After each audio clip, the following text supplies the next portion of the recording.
정두원, 서가번의 직설.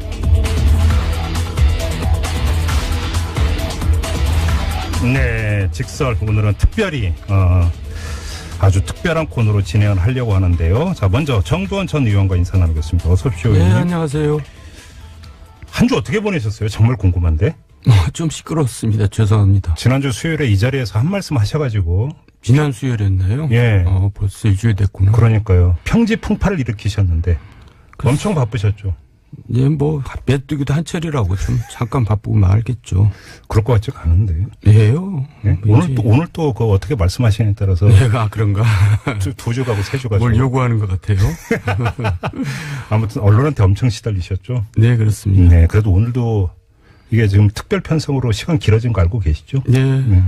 참고로 말씀드렸습니다. 자, 그리고 오늘은 또 특별히 다른 분 한 분을 모셨는데요. 정두원 전 의원과 어떻게 표현할까? 절친이라고 표현을 해야 되는가? 어떻게 표현을 해야 되는가? 정태근 전 의원 모셨습니다. 어서 오십시오, 예, 의원님. 정태근입니다. 어떻게 표현을 해야 되는 겁니까? 후배죠. 아무튼 그래도. 근데 두 분은 정정 브라더스라고 부르죠. 혹시 그러니까 성이 같아서 친하냐는 건 60년대 아재 개그죠.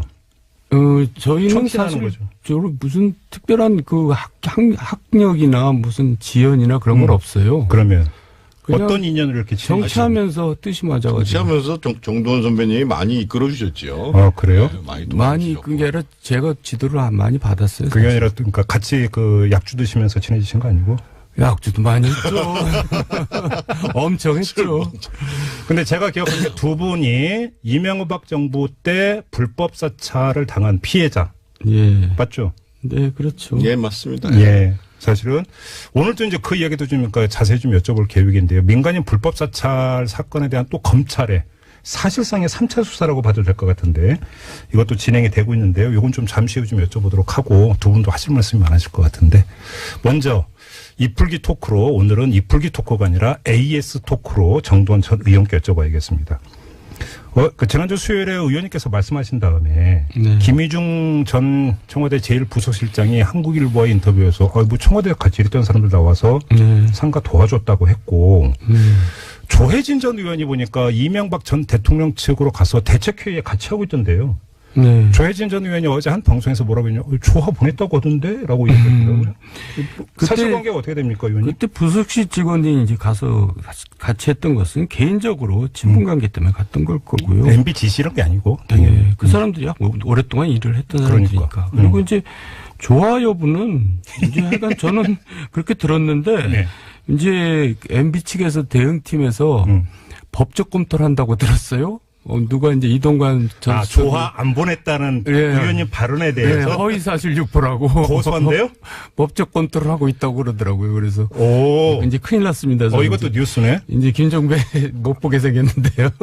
그럼 여기서 자 그럼 기회를 드릴게요. 정정하실래요, 말래요? 제가 말씀드릴게요. 네. 그러니까 아마 정두원 선배님이 조문 갔을 때까지만 해도 없었을 거고. 아니 그때 난 감옥에 있었어요. 감옥에 있었고. 네. 분명한 사실은 실제로 그런 일을 처리하는 것이 지금도 비서로 있는 김윤경이란 아주 네. 오래 일한 친구가 있거든요. 네. 그러니까 김윤경 씨 기억에 의하면 조화를 보낸 것이 맞다라고 얘기를 그럼 하고 있고요. 빨리 좀 정정하세요, 그러면. 아니 근데 김희중 비서한테 한번 물어봐야 되는데 네. 지금 통화가 안 돼서. 네, 하여간 뭐 거기서 착오가 있을 수 있습니다. 뭐 그럼에도 불구하고 네. 그러니까 이거는 지금 지연 말단적이고 줄기는 지금 바꿀 생각이 없으신 거죠? 그렇죠. 지난주에 이제 제기했던 문제는 그러니까 이거는 뭐 보냈느냐 안 보냈느냐가 아니라 김희중 전 실장이 경찰 지금 수사에 협조적이냐 아니냐. 그럼 협조를 하겠던 그 이유가 무엇인가. 이게 지금 줄기가 되는 거니까 이 줄기에 대해서는 지난주에 이제 정두원 전 의원께서 하신 말씀에 대해서 수정, 뭐 정정의 여지는 전혀 없다. 이런 말씀이시고요. 고소당해도 저 몰라요. 네. 면회 오세요. 다른 거 가지고도 또 무슨 고소한다고 그래가지고. 어떤 거요? 어제 멘토를 만났는데. 거기서 뭐 돈을 받았고. 뭐 그런 게 사실에 부합하지 않다라고 거기 대책회의하는 참모들이 얘기를 한 모양인 것 같아요. 그런데 거기 참모들이 사실은 잘 몰라요. 오늘 지금 대책회의하는 사람들이요. 이 직설 토크가 너무 잘 될 것 같은 게 제가 바로 그 질문을 드리려고 했는데 지금 자연스럽게 나오고 있잖아요. 그러니까. 정두원 전 의원께서 고정 출연하시는 MBN의 판도라에서 그죠? 그 말씀을 하신 거죠. 네. 그리고 다음날 아침 일찍 MBN에서 또 관련 기사 하나를 실었는데 제가 바로 봤습니다. 그 멘토라는 분이 최시중 방통위원장이었고. 그냥 그건 지멋대로 쓴 거고요. 금액은 2천만 원이었다라는 보도가 나왔어요. 의원님이 그렇게 말씀하셨다는 게 아니라 MBN에서 의원님이 고정 출연하는 MBN에서 그런 보도가 나왔는데 그냥 예스노로만 대답해 주셔도 돼요. MBN의 보도는 오보입니까? 팩트입니까? 노코멘트입니다. 아, 너무 야박하게 나오신다. 저도 인간적인 정리가 있고 또 그렇죠, 그분들하고. 그래요? 예. 제가 김종배 도와주기 위해서 이렇게 모진 사람으로 그러면 잠깐 몰려서 알겠습니다. 되겠어요? 정태근 전 의원님 어떻게 알고 계세요? 멘토라고 하고요. 네.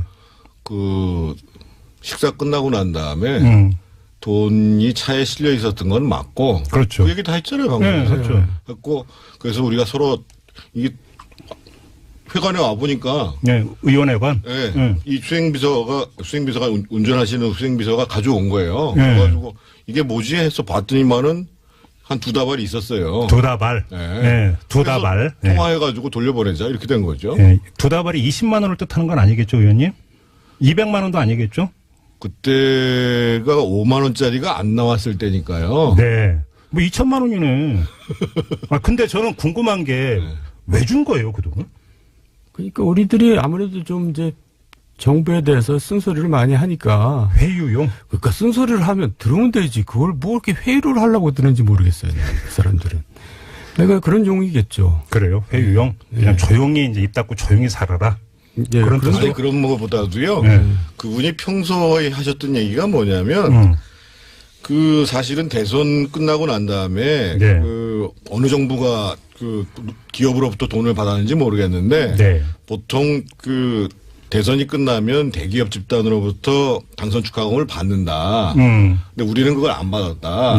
그래서 그걸 받아가지고 예를 들면 그 의원들이나 이런 사람들한테 또는 그 자기 지지 세력들한테 나눠줘가지고 그러면은 이제 그 사람들이 더 이제 정권을 위해서 열심히 뛸 거 아니냐. 그런데 그런 걸 안 했기 때문에 근데 사실 이제 그 당시에는 정권 출범하기 직전에 55인 파동이라고 있었잖아요. 그 이상득 그 그러니까 의원의 불출마를 이제 그렇죠. 촉구했던 그러니까 뭐 이 기억이 생생합니다. 저희들이 중심이 돼가지고 친이계 의원이라고 하는 사람들 55명이 그 당시에 상황이라고 얘기하는 이상득 전 부의장한테 공천 주면 안 된다. 그렇죠. 라고 얘기를 했을 정도였으니까. 그렇죠. 그래서 이제 이분 생각은 이런 거예요. 아, 우리가 뭔가 이렇게 이제 미리 이제 돈을 좀 써놔야 얘들이 말도 잘 듣고 또 앞장서서 정권도 옹호하고 그랬는데 안 쓰니까 안 줬다 이거죠. 그러니까 아주 이 시대적인 생각이죠. 아니, 그러니까 돈 안 줘서 말 안 듣고 반발한다? 그러니까 그게 뭐냐면 세상 사람들은 다 자기 기준으로 생각하잖아요. 그렇죠. 그 의심이 많은 사람은 왜 의심이 많냐면 잘 속이는 사람이 의심이 많습니다. 그렇지. 그러니까 자기가 그런 거를 많이 해봤기 때문에 받아봤기 때문에 또 자기가 받으면 자기가 이제 조용했기 때문에 저 친구들도 그럴 것이다 생각하고 이제 그렇게 주는 거죠. 아, 최시중 방통위원이 많이 받았군요. 지금 최시중이라고 얘기는 안 했습니다. 저는 MBN 보도를 기초로 지금 계속 말씀을 그렇게 많이 받았는지는 모르겠고요. 사실은 그래서 돌려주고 난 다음에 대화가 참 제 기억에 남는데 뭐라고 했는데요? 이거를 안 받으면 나하고 정리를 끊자는 거냐라고 돌아가 왔다니까요. 아, 그러니까 되돌려준다 하니까. 아, 되돌려줬죠. 그러니까 되돌려준 다음에 화림에서 전화가 온 겁니까? 그러니까 이제 아마 정태근이는 앞으로 이제 그 정권에도 그렇고 자기한테도 모질게 하려고 그러는가 보구나. 이렇게 생각을 했었던 모양인가 봐요. 그래서 어떤 사람은 이런 충고를 하더라고요. 그럴 때는 일부 조금 애교로 떼어서 쓰고 돌려주라고. 그래야지 저쪽에서 이제 이거 양심을 품지 않는다 뭐 그런 충고까지 해주더라고요. 근데 왜 최시중 방통위원장이 왜 나서요, 근데? 방송통신일을 해야 되는 분인데? 아니, 그러니까 이제 방통위원장이라고 안 했다. 그 아까 저는 이제 뭐 당선 축하금 그거 이제 그 안 받았다는 얘기를 하다가 이제 밑도 끝도 없이 이제 뭘 실었다 해서 이제 그걸 실으니까 뭔가 연결이 되잖아요. 아, 그럼 당선 축하금을 지금 받고 있다는 얘기인가? 그러니까요. 근데 이제 그게 이제 여러 사람이 뭐 나눠서 역할을 할 수도 있고 그러겠죠.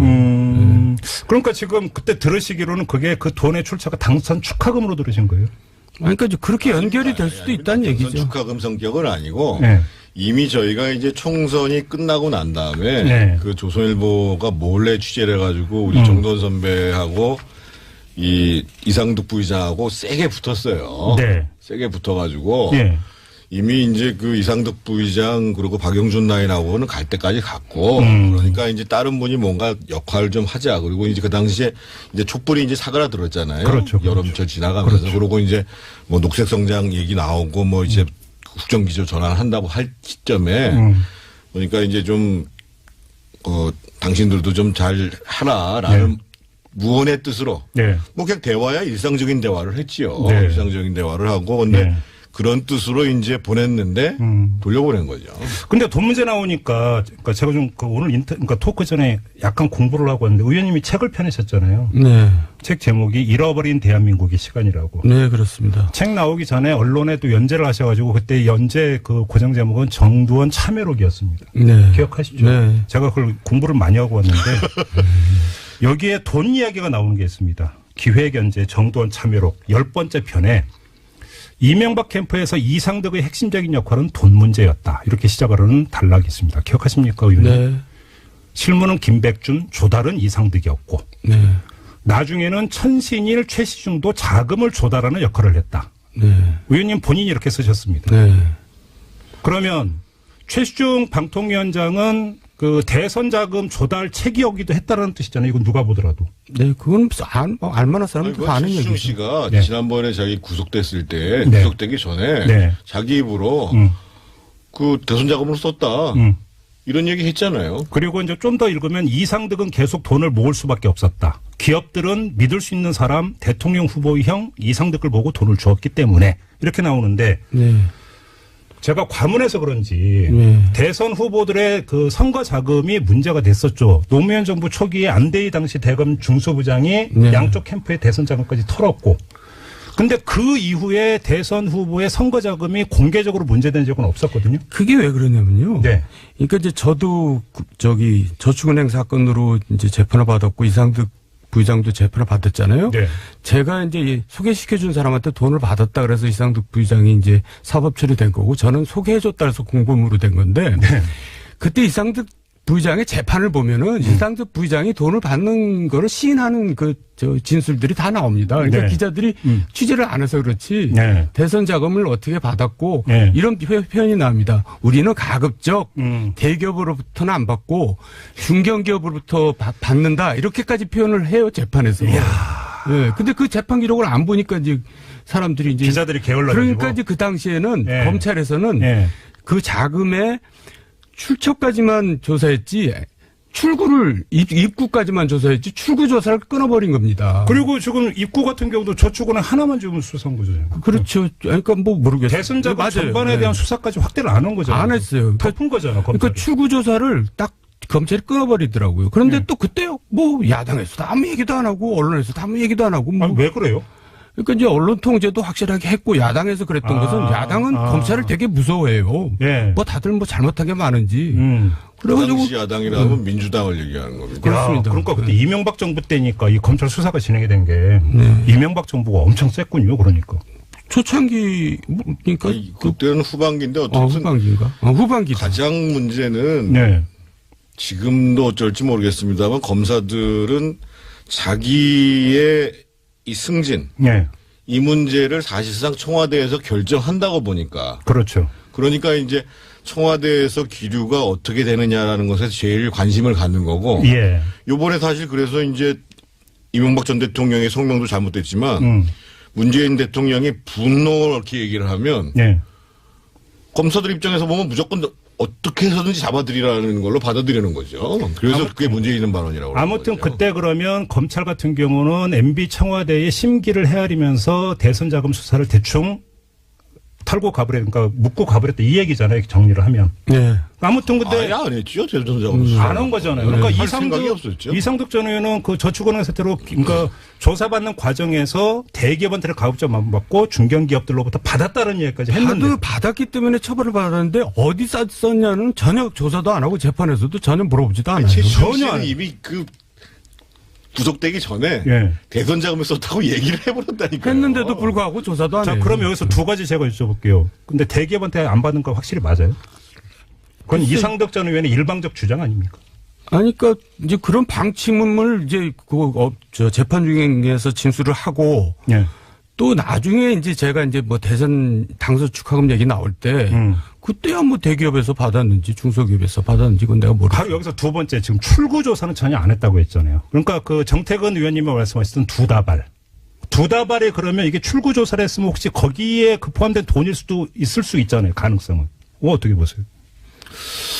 너무 시간이 너무 기간이 떨어져 있기 때문에 이미 이제 떠요? 뭐 총선이 있었고 예. 촛불이 있었고 그다음에 그게 한 여름 때쯤 여름 말 끝날 무렵이었었어요. 네. 그래서 네. 그분들이 그걸 대선 자금으로 해서 가지고 있었는지는 잘 모르겠고. 그럼 당선 축하금일 가능성도 당연히 있고 시간이 상당히 길기 때문에. 그건 야, 그러면 그게 어떤 명목으로 조성됐는지는 모르겠고요. 대선 자금도 모으고 기업들한테 당선 축하금도 받고 완전히 구태가 부활한 거잖아요. 한마디로 이야기를 하면. 그러니까 그분들은 이제 과거에 70년대, 80년대 활동했던 분들이거든요. 그러니까 생각의 틀이 이제 중거 틀이라 그러잖아요. 그 시대에 가 있는 겁니다. 근데 그런 분들이 멘토예요. MB의 멘토. 그러니까 MB 생각도 거기에 정치를 모르시거든요. 이분은. 아니, 그러니까 그분들이 그렇게 생각하는 대로 또 따라가는 겁니다. 아니 제가 듣다 보니까 뭐 한 게 그러니까 그분들의 구태 이런 거 둘째치고 이게 다 묻히고 하나도 지금 사법 처리가 안 된 거잖아요. 간단히 이야기를 하면 수사도 안 된 거고. 근데 지금은 이미 끝났죠. 정치자금법이기 때문에요. 물론 그렇긴 공소시효가 다 하더라도. 끝난 상황이어서 예. 검찰에서 처벌을 못 하는데 그걸 수사를 할 수가 있나요? 이야, 참 그렇네요. 하나만 더 여쭤볼게요. 그 정두원 참회록 요번에는 그 제 7편에 나오는 건데요. 네. 제목이 경선승부의 분수령 도곡동 땅 사건. 네. 제목이 이렇게 되어 있습니다. 내용 다 기억하고 계시죠? 예. 어제부터 시작이 되냐면 박근혜 캠프 이게 이제 2007년 대선 경선 때 국면에서 이야기인데 박근혜 캠프의 서청원 의원이 김만재 전 포철 회장으로부터 이명박 후보의 부탁을 받고 포스코 개발이 도곡동 땅을 매입했다는 얘기를 들었다라고 폭로를 하면서 네. 공방이 시작되는 이제 스토리가 네. 쭉 나오는데 네. 의원님 일단 좀 말씀하시죠. 어떤 스토리인데요? 그래서 결국은 이제 그 내가 남매가 있었거든요. 그 당시에. 네. 이해훈, 유승민 의원이 이제 네가티브에 선봉했었기 때문에 내가 남매라는데. 별명이 내가 남매. 네, 내가 남매가 그걸 받아가지고 이제 엄청나게 공격을 했어요. 언론에다 대고. 예. 그러니까 이제 그걸 가지고 그 당시 이재 의원이 덜커덕 그걸 이제 저걸 고발을 해버린 겁니다. 검찰에 고발을 했어요. 네, 고발을 했더니 검찰에서 이해훈 의원하고 유승민을 조사하는 게 아니라 MB를 조사하는 거예요. 왜냐면 그게 그걸 알아야 되니까. 그러니까 그렇죠. 이제 이상하게 국면이 된 거예요. 그런데 그렇죠. 그걸 이상득 의원이 극구 철회해야 된다고 하는 거예요. 고발을 철회해야 된다. 네. 취소해야 된다. 네. 근데 이제 철회하면 우리가 뭔가 구린게 돼버리잖아요. 그렇죠. 그래서 경선에 굉장히 여론에 악영향을 미치기 때문에 그렇게 하면 안 된다고 보고 이기는데도 이상득 의원이 그냥 하여간 강압적으로 그걸 철회를 시켰는데 그래갖고 이제 거의 이제 검찰에 그 변호인이 막 올라가는 계단에서 취하사 들고 검찰 가서. 네, 계단 올라가서 제가 MB한테 광주에 가 있는데 전화해가지고 네. 제가 모든 걸 책임지겠습니다. 이거 절대 철회하면 우리 집니다.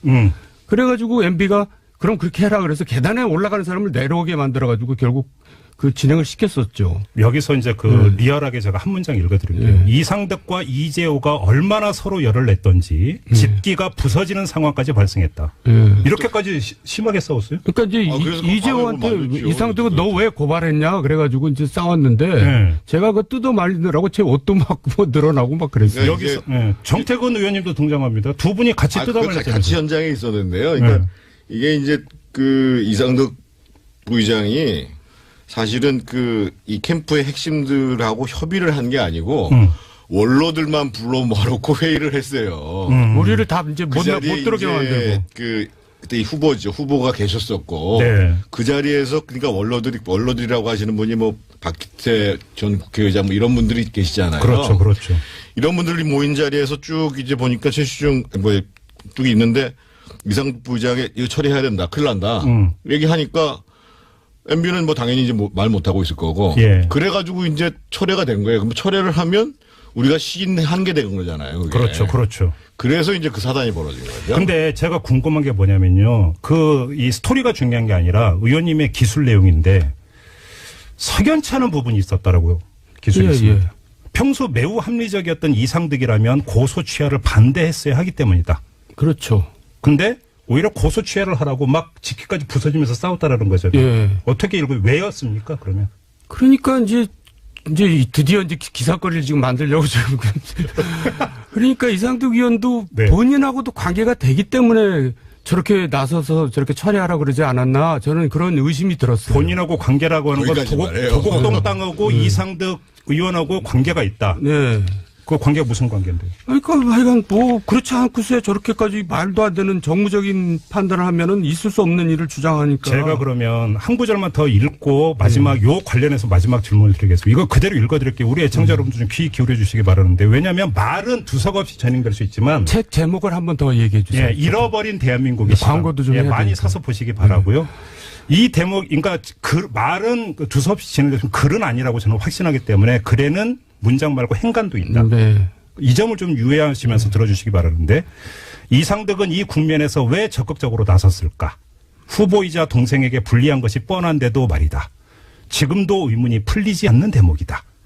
라고 써놓고 바로 다음 문장부터 어떻게 시작이 되냐면 서울중앙지검은 한나라당 대선 후보 경선을 일주일 앞둔 2007년 8월 13일 이상은 씨가 자신의 명으로 갖고 있던 도곡동 땅의 지분은 이 씨가 아닌 제3자의 차명재산으로 보인다. 땅의 진짜 주인이 누구인지는 모른다고 중간 수사의 결과를 발표했다. 이런 순서로 적어놨습니다. 이거죠? 그렇죠. 이거죠? 예. 예, 이 제3의 인물과 이상득 전 의원. 제가 글로 쓴 거니까요. 그렇죠. 이렇게 해석해야 되는 거죠. 아니, 그러니까 그런 의구심이 든다는 거죠. 그러면 일부 지분을 가졌던 겁니까? 도곡동 땅의 주인이 이상득이었던 그런 겁니까? 구체적인까지 제가 알 수가 아닙니다. 없고요. 그러니까 그게 수사가 들어가면 그런 뭐 의심을 충분히 해볼 수 있고 네. 수사가 들어가면 그 당시에 도곡동 땅 저희들이 그게 150억에 매입했다가 네. 263억에 매각한 땅이잖아요. 그 중에서 190억이 BBK로 들어갔잖아요. 그렇죠. 그렇죠. 그러면 나머지 돈이 남잖아요. 이 모든 게 도곡동 땅부터 시작이 되는 거죠. 73억이 남잖아요. 그렇죠. 그러면 그건 또 어떻게 되는 거냐라고 조사가 들어가면 그것도 또 심각해지잖아요. 네. 그렇죠. 그런 저런 우려가 다 있었던 거죠. 그러니까 이게 이상득 의원이 당시 동생 MB를 보호하기 위해서가 아니라 본인의 문제가 있기 때문에 이렇게 과도하게 지금 그 철벽방을 하고 나섰던 거잖아요. 또 이제 연관된 일이 뭐가 있냐면 네. 이제 대통령 당선되고 나서 제가 한상열 당시 국세청장한테 네. 그 당시 도곡동 파일 내놔라. 니네들 그 순 엉터리로 만든 거 아니냐. 저는 이제 그렇게 믿고 있었어요. 네. 그랬더니 이제 쪼르르 이제 이상 SD한테 가서 그걸 일렀나 봐요. 뭐라고 이제 모함을 했겠죠. 예. 그러니까 이제 SD는 또 그거를 이제 동생한테 얘기를 했겠죠. 그러니까 동생이 불러다가 제가 1시간 동안 야단을 맞았다니까요. 왜 쓸데없는 일을 하냐. 근데 사실 저는 보고를 하고 이런 자료는 없애야 됩니다. 그렇게 해가지고 이제 일을 한 건데 이건 뭐 1시간 동안 한 말 또 하면서 이제 야단을 맞았는데 생각해 보세요. 대통령보다 높은 사람이 누군지 알죠? 상황. 대통령 당선자. 예. 대통령 당선자한테 1시간 동안 야단 맞았다는 것은 그건 거의 그냥 처형당했다는 거랑 마찬가지죠. 엄청 예민하게 받아들였다. 영리를 건드린 건데 그러니까. 하여간 그놈의 땅이 뭐가 불안한 건지 복잡한 건지 대답을 안 하시기 때문에 제가 정리해서 확인 질문 마지막으로 드리고 잠깐 끊고 가겠습니다. 도곡동 땅은 이명박 대통령 이상득 전 의원 모두 관련되어 있는 땅이다. 예스. 저는 이제 그거를 근거가 없으니까 제가 아니, 얘기를 하면 저것도 법적으로 문제가 될 수 있으니까 그런 의구심이 든다는 의구심이 든다. 네. 정태근 의원님 어떻게 답변해 주시겠습니까? 아까 제가 그때 저희가 그걸 반대했던 건 다양한 측면이 존재하기 때문에 네. 했다고 말씀드렸잖아요. 여기서 잠시 끊고 이어가도록 하겠습니다.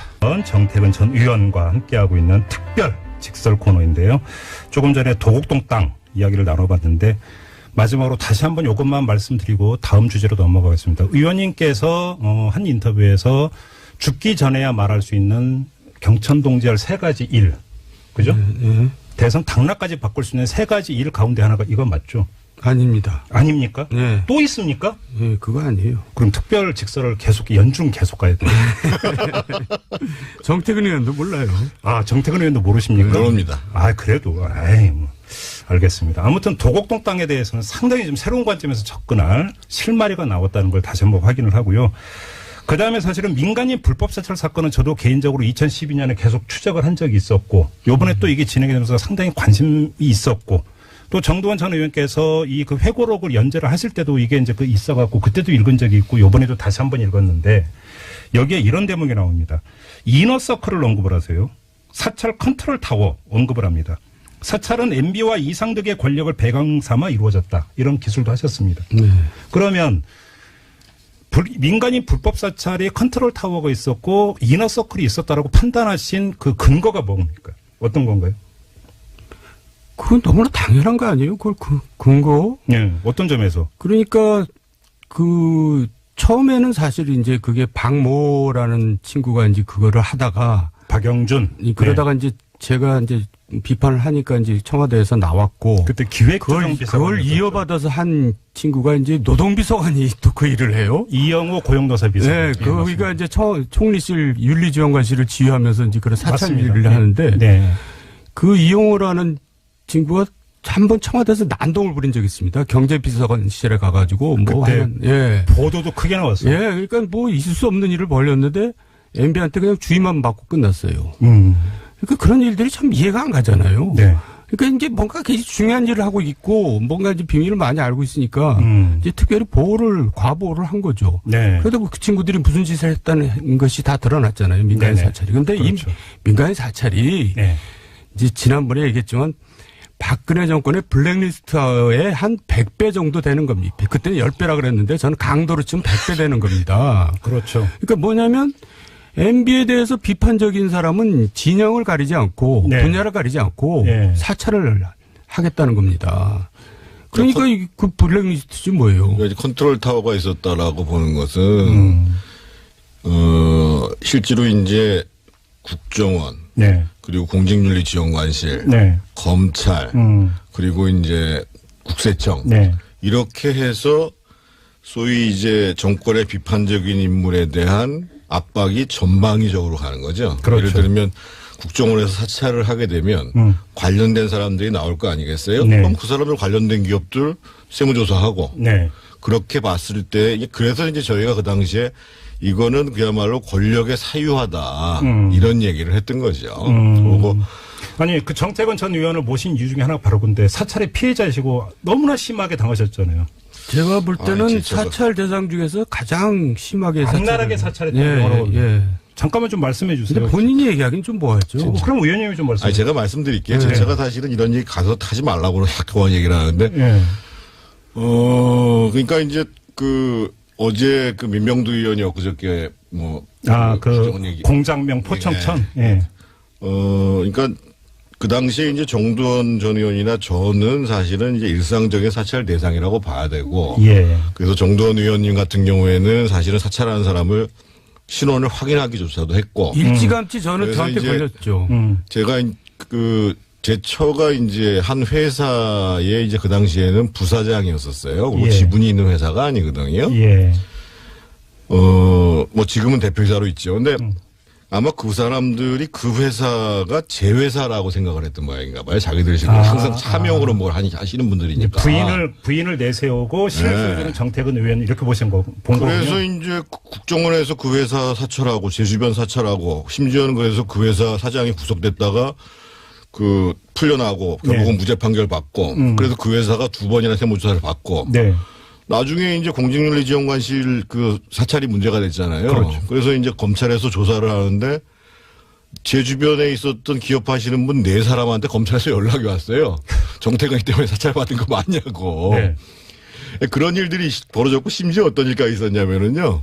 그래서 제가 청와대 민정비서관한테 내가 가만히 안 놔두겠다. 그랬더니 이 사람이 한다는 소리가 그 국정원 애들이 뭘 몰라가지고 쓸데없는 짓 해가지고 네. 우리가 절대 그러지 말라고 했다고. 그때 시인을 했다니까요. 의원님이 집권 여당의 현역 의원이. 그러니까요. 그때 무슨 일이 있었냐면요. 검찰 이제 조사를 받고 구속을 시켰는데도 이제 결국 무죄가 나왔거든요. 네. 그러니까 이제 세무조사가 또 들어갔는데 세무조사에도 안 나오니까 세무조사를 계속 연장하는 겁니다. 그래가지고 이제 회사가 푼지박산이 나는 거잖아요. 그렇죠. 그래서 제가 이제 옆에서 하도 보다 못해 국세청장을 만나러 갔어요. 국세청장한테 가서 세무사찰 하지 마라 얘기하면 또 제가 안 되잖아요. 네. 근데 이제 작은 중소기업, 작은 회사인데 거기에 무려 20명이나 되는 이제 국가 공무원들을 투입했단 말이에요. 그래서 제가 이렇게 물어봤어요.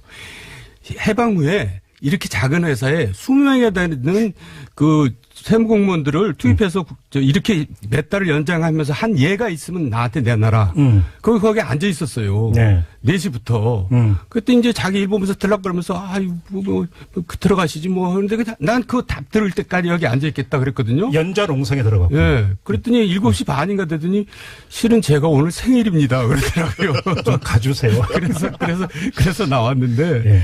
그런 짓까지 했어요. 그러니까 이게 그 웃으면서 얘기할 사안이 아니고 정말로 이제 그 고통스러워하셨다는 거 저도 이제 그 간접적으로 듣고 했는데 근데 그 다음에 2010년 6월에 민간인 불법 사찰 김종익 씨 사찰 사실이 이제 터지면서 큰 문제가 됐고 두 달 후에 8월 31일에 한나라당 의원 연천에서 정태근 의원께서 그 자리에 이상득 의원도 있는 자리에서 이상득 의원은 알고 있었다라고 직공을 하셨습니다. 그렇게 그러니까 공격한 근거가 어떤 것이었습니까? 얘기하세요. 그때 한나라 연찬회에서 네. 그런 얘기를 했죠. 네. 이거 보도도 됐던 거예요. 네. 저희가 시정해달라고 요구를 하는 자리에 SD가 같이 있었어요. 제가 얘기를 할게요. 저는 너무나 그러니까 공직윤리지원관실이 생기기 전에 청와대에서부터 이제 사찰을 시작했는데 네. 그 초창기에 저를 하다가 걸렸어요. 네. 그래서 제가 이제 국정원 파견 직원이었죠. 청와대. 네, 국정원 파견 이모 씨인데 그래가지고 제가 이제 그걸 강력하게 이상득 실에다가 항의를 한 겁니다. 네. 정말 이런 짓 하는데 나 못 참겠다. 정말 이상득 의원 방에 가서 난 농성을 하겠다. 이제 네. 이렇게 하니까 네. 이제 이춘식 의원이 중재를 나서서 만나자. 그래가지고 정태근 의원, 이춘식 의원, 나 이상득 넷이서 이제 메리어트 일식당에서 만납니다. 네. 그래서 제가 이제 그 얘기를 쭉 하면서 이게 말이 됩니까? 했더니 이상득 의원은 묵묵부답으로 이제 계속 듣고 있는 거예요. 그러더니 이춘식 의원이 딱 나서서 내가 해결하겠습니다. 그러니까 제가 요구했던 건 뭐냐면 그 직원도 어차피 위에서 시켜서 한 거니까 그 직원을 네. 자르면 그 집안이 또 어떻게 되겠냐. 그러니까 그런 직원이 청와대에 있으면 안 되니 네. 국정으로 다시 돌려보내라. 그랬더니 이제 이춘식 의원이 그럼 내가 나서서 해결할 테니까 네. 그렇게 나한테 맡기십시오. 하더니 해결이 안 되는 거예요. 그러니까. 그래서 이제 보좌관한테 어떻게 됐냐 물어봤더니 아니. 그 당시 그 일을 누가 해야 되냐면 김백준 총무비서관이 해야 되거든요. 인사를 네. 하니까. 네. 김백준 총무비서관한테 이제 내가 전화를 했어요. 왜 조치를 안 하냐 그랬더니 자기가 이상득 의원한테 확인해 봤더니 이상득 의원이 모르는 일이라고 그랬다는 거예요. 네. 그러니까 또 딴청을 부르는 거예요. 그래서 제가 이제 불같이 화를 내고 정말 이제 이러면 나 도저히 가만히 못 있겠다 했더니 한참 있다 정정길 비서실장한테 이제 만나자고 전화가 오더라고요. 그래갖고 정정길 비서실장이 여차여차해서 이제 그거를 국정원으로 돌려보내려고 그랬는데 국정원장이 안 받는다 그런다. 그 직원을? 그래서 왜 국정원장이 안 받는답니까? 그 당시엔 김성호 국정원장 시절이에요. 그렇죠. 그랬더니 국정원장이 이 친구가 자기도 사찰을 했다고 이런 친구를 잘라야지 어떻게 받냐고. 잠깐만. 청와대 파견 나간 국정원 직원이 국정원장을 사찰했다고. 김성호 국정원장을 사찰을 했다고. 그러면서 그러니까 국정원장이 그거 자르면 되지 국정원장이 그걸 자르지도 못할 정도로 그 비선 실세들이 센 거예요. 그러니까요. 그러니까 그렇게 힘이 센 이유는 뭐가 그 배경이 뭐겠어요? 관련해서 제가 좀 추가로 드리고 싶은 질문이 그 정두원 그 의원께서 이 SD 이상득 전 의원의 양아들을 여러 언급을 하신 적이 있는데 양아들이 여러 명인데 그중에 장남이 임태희 청와대 비서실장이라고 언급하신 적이 있습니다. 기억나시죠? 저 기억은 안 나는데 모르겠어요. 그 페북인 거 트윗에 올리셨었어요. 네. 제가 다 뒤져봤습니다. 네. 그런데 민간인 불법 사찰 사건과 관련해서 어떤 일이 있었냐면 2010년 9월 추석에 임태희 당시 비서실장이 민간인 불법 사찰한 혐의로 구속돼 있던 이인규, 진경락 두 사람 가족에게 금일봉을 보냅니다. 명절에 네. 고기나 사 먹으라고. 그렇죠. 이게 그 나중에 공개가 됐는데 임태희 그 당시 실장은 뭐라고 해명을 했냐면 내가 노동부 장관 출신인데 두 사람 모두 노동부 출신이어서 그냥 그렇게 준 거다라고 해명을 했는데 그걸 그대로 고지고대로 믿은 사람 별로 없었습니다. 그러겠죠. 자, 그러면 임태희 실장이 그러니까 사찰의 불법 사찰의 그 당사자들 구속돼 있는 당사자한테 돈을 주는데 SD와 인연이 있었다고 봐야 되는 겁니까? 없었다고 봐야 되는 겁니까? 제가 좀 말씀을 드리면요. 네. 그러니까 이제 그때 연찬회 때 이제 그 문제를 전면화시킨 이유가 뭐였냐면 네.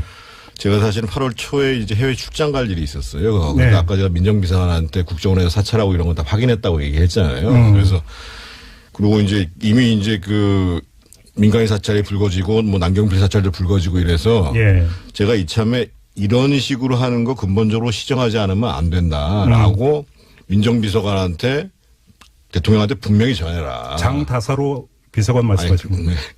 그때 민정비서관이. 맞아요. 장다사로 비서관 전해라. 그리고 만약에 이게 시정되지 않으면 우리가 이걸 묵과할 수가 없다. 그런데 나타나는 현상들을 이렇게 갔다 와서 보니까요. 그게 아니라 그냥 대충 무마하고 하던 방식대로 계속 진행되고 있는 거예요.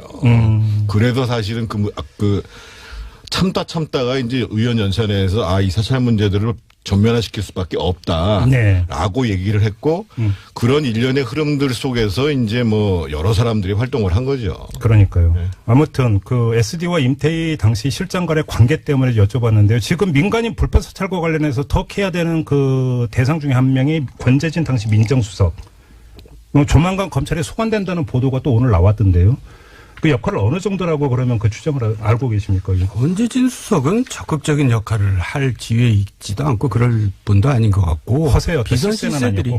비선 실세들이 한 거죠. 그렇게, 정태근 의원도 그렇게 보세요? 뭐 이런 정도 역할을 하셨겠죠. 이제 그 공직률을 지정하실 문제가 터지니까 그거를 어떻든 수습을 해야 될 거 아니겠어요. 그렇죠. 검찰하고 뭐 이런 역할은 충분히 하셨겠죠. 그러니까 지금 아직 안 밝혀지고 있는 게 김진모 당시 민정위 비서관이 국정원 가서 5천만 원을 받아왔다는 사실은 확인이 됐는데 윗선이 시켜서 했다고 하는데 윗선이 누군지는 아직 안 나오고 있거든요. 그게 권재진 당시 수석이라고 보는 게 합리적 의심 아닌가요? 어떻게 보세요? 거기까지 안 갈 수도 있을 것 같은데. 다른 사람일 수도 있다는 겁니까? 그럼요. 그러니까 그게 비선 실세일 수도 있다. 그럼요. 그렇게 보세요? 그럼요. 그렇게 보시는 근거는 어떤 겁니까? 아니 우리가 이제 그냥 감으로 얘기하는 건데요. 그래요? 뭐 증거는 없죠. 그래요? 예. 이것도 지금 그러면 또 하나 반드시 체크해야 되는 포인트가 지금 나온 건데, 이거는 그러니까 권재진 당시 민정수석을 검찰이 이제 조만간 부른다고 하니까 수사를 해보면 좀 나올 것 같고요. 그러니까 저는 개인적으로 이게 계속 민간인 불법 사찰 사건 1차 수사가 2010년에 있었고 2차 수사가 2012년에 있었는데도 사실 몸통은 못 밝혔었잖아요. 안 밝혔고. 그러니까 수사를 어떻게 했냐면 호텔방에 불러다가 30분 조사하고 최종석 행정관. 컴퓨터는 뭐 다 디가우징 시킨 다음에 이제 가서 뭐 압수수색한다고 가고. 그러니까요. 뭐 장난하는 것도 아니고. 그러니까요. 그때는 언론에서 아무것도 비판하지 않고 야당에서도 비판도 안 했어요. 언론에서 일부 비판은 했죠. 예를 들면 뭐 한겨레 같은 데서 이제 한겨레 정도 세게 문제 제기를 했죠. 제기를 했고 아마 이제 그 비선 실세라고 저희들이 추정하는 이유가 있지요. 어떤 이유가 있나요? 왜냐하면 국정원에 사실은 권재진 씨보다는 비선 실세들이 김주성이나 목욕만이하고 훨씬 가깝죠. 그렇죠. 그렇죠. 목욕만 기주실장은 어떤 사람입니까? 서울시에서 국장까지 하다가요. 아니 MB 비서실장을 했죠. 비서실장도 서울시장 하고. 비서실장. 아니, 그러니까 그냥 그게 국장급이거든요. 하고 그 원세훈 행안부 장관 시절에 행안부로 갔다가 그러고 이제 국정원 기조실장으로. 그러면 갔죠. 권재진 민정수석은 별로 안 친했고 잘 알지 못하는 사이고. 물론이죠. 별로 알 수가 없는 그럼 겁니다. 비선 실세하고는 아주 잘 아는 사이고. 그럼요. 서울시 때부터 다 아는 사이. 그래서 비선 실세, 권재진이 아니라 비선 실세의 가능성이 이렇게 보시는 거고. 마지막으로 이 질문 드리고 마무리하겠습니다. 어제 저희가 박지원 의원하고 인터뷰를 했는데 이상덕 전 의원한테 국정원 특활비 1억이, 그러니까 억대가 건네졌다는 것과 관련해서 질문을 드렸더니 원세훈 낙마를 막기 위해서 구명 로비차 그 돈 건네졌다는 게 지금 보도지 않습니까? 그 질문을 드렸더니 박지원 의원은 그게 아니라 정기적으로 갔을 가능성이 더 높다고 주장을 하시던데요. 두 분은 어떻게 보세요? 그러니까 이제 지난번에도 얘기했지만 국정원 기조시장은 과거 정권 때 이제 청와대 돈줄이라는 것이 공공연한 비밀이었는데 뭐 MB 때, 아니 노무현 때나 뭐 DDG 때는 어땠는지 모르겠어요. 근데 어쨌든 이분들은 이제 그렇게 알고 이제 그런 일들을 한 것 같고 그 기조시장 때문에 이제 원세훈하고 굉장히 불편한 관계가 됐어요, SD가. 왜냐하면 자기 부하였던 김주성을 기조시장을 이제 박아놨는데 썼는데 원세훈 원장이 왔잖아요. 그러니까 원세훈 원장은 불편한 겁니다, 서로. 그렇죠, 그렇죠. 그러니까 이제 그걸 바꾸고 싶은 건데 이제 그런 과정에서 이제 여러 가지 좀 알력이 좀 생겼겠죠.